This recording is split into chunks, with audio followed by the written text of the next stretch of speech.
Okay, so I want to address this question. I'm a cancer survivor. I had cervical cancer while I was pregnant with Russell. If you've been following, you've seen Russell in my videos. He's now 2 and I'm now cancer free.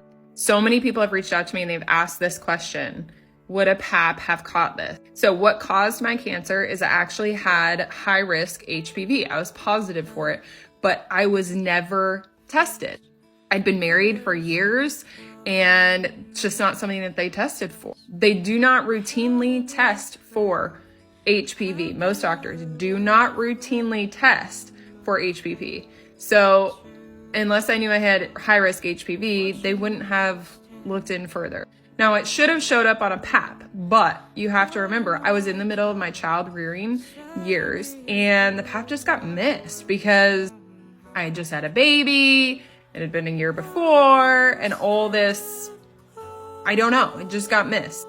So my answer to the question is I think it should show up in a PAP because there's cancer cells. But the point of this video is I want to tell you this.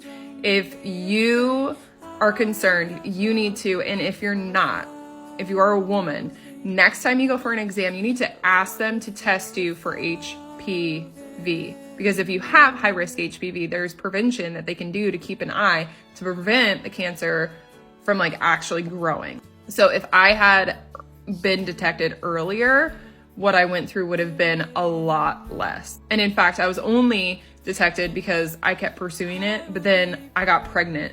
And so the doctor, I'd been examined 4 times and nobody had seen that I had a huge tumor hanging off the end of my cervix until I went to my baby doc and she was like, this isn't really lining up.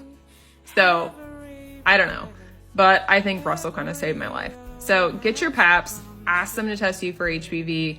Even if you've been married for 10 years, it's a good thing to know. And I'm guessing that you have not been routinely tested for it unless you requested it.